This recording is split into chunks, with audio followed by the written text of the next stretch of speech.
Assalamualaikum warahmatullahi wabarakatuh. Waalaikumsalam warahmatullahi wabarakatuh.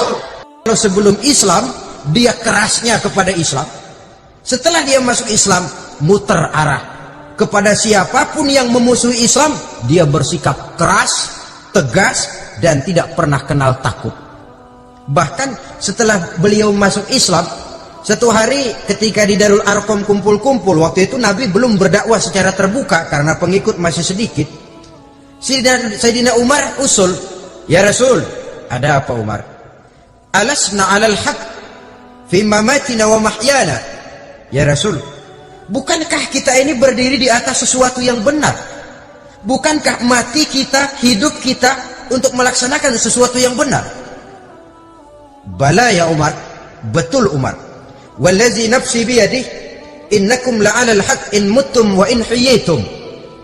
Demi Allah Umar, kata Nabi, sesungguhnya kamu dan kita semua berdiri di atas kebenaran, hidup ataupun mati. Setelah mendapat jawaban begini, Umar masuk kepada tujuan pembicaraannya. Izan ya Rasul, fa fimal ihtifaq. Kalau memang begitu ya Rasul, kalau memang kita yakin kita berdiri di atas kebenaran, kita hidup karena kebenaran, kita mati pun memperjuangkan kebenaran, fa fimal ihtifaq. Kenapa mesti ngumpet-ngumpet? Kenapa harus sembunyi-sembunyi? Wallazi ba'asaka bil haqq, demi Allah ya Rasul, la takhrujanna wa la nakhrujanna ma'ak. Tuhan harus keluar menyampaikan Islam ini secara terbuka, dan kami akan mendampingi Tuhan dengan segenap jiwa dan raga. Sekali masuk Islam gak tanggung-tanggung. Yang kayak begini ini yang kita perlukan sekarang ini. Begitu masuk Islam nggak tanggung seluruhnya, jiwa dan raganya masuk Islam. Beliau yang pertama kali mengajukan ide, kenapa harus dakwah sembunyi ya Rasul?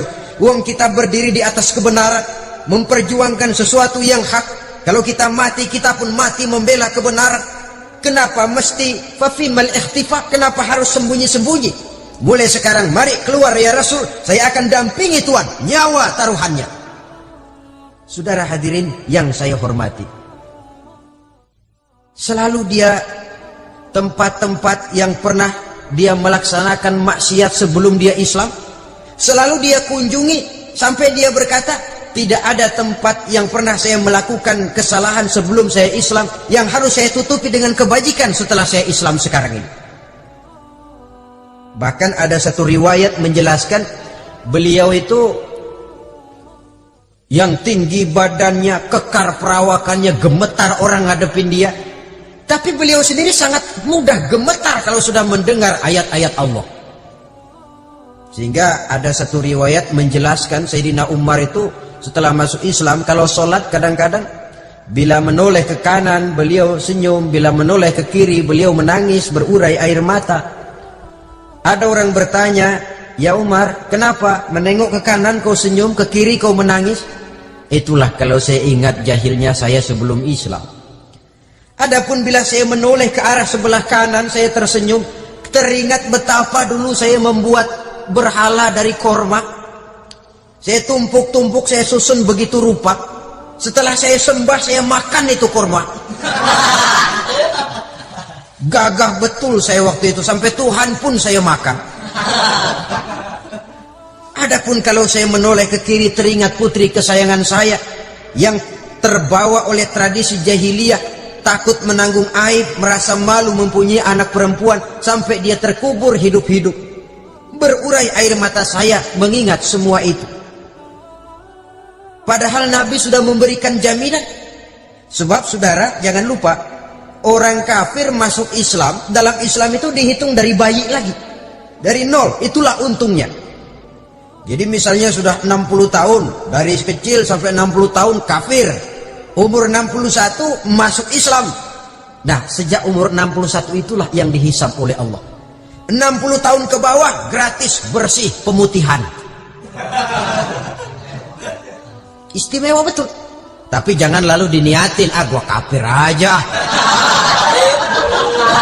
Nanti sudah tua-tua mau giliran mati baru Islam, itu diniatin lain.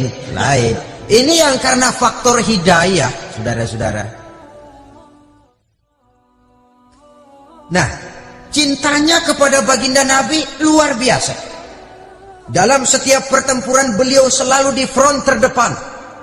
Bahkan demikian cintanya sampai ketika hari di mana baginda Nabi wafat, saudara-saudara. Disampaikan berita wafat Nabi kepada Umar ini. Ya Umar, baginda Nabi sudah wafat. Kamu ngomong apa? Baginda Nabi sudah wafat. Bukan sedih, nyabut pedang, keluar matanya melotot. Siapa yang bilang Muhammad mati, saya tabas batang lehernya. Begitu cintanya beliau kepada baginda Nabi, sampai-sampai nggak menerima kalau Nabi wafat. Taruhlah nggak bisa mati bersamaan, bolehlah mati beriring-iring saja barangkali maksudnya. Saudara-saudara, cabut pedang, kelayaban kemana-mana. Ayo, siapa ngomong Muhammad mati, saya tebas batang lehernya. Sampai bertemu dengan Sayyidina Umar, Sayyidina Abu Bakar. Di tempat orang banyak, Sayyidina Abu Bakar yang bijaksana ini pidato. Ayuhan nas, man kana ya'budu Muhammadan, fa inna Muhammadan qad mata. Wa man kana ya'budu Allah, fa inna Allah hayyun la yamut. Wahai manusia, barang siapa yang menyembah Muhammad, maka Muhammad sudah mati. Tetapi barang siapa yang menyembah Allah, Allah akan hidup selamanya dan tidak akan pernah mati. Mendengar pidato ini, Sayyidina Umar sadar bahwa sebenarnya yang tidak bisa mati itu cuma Allah.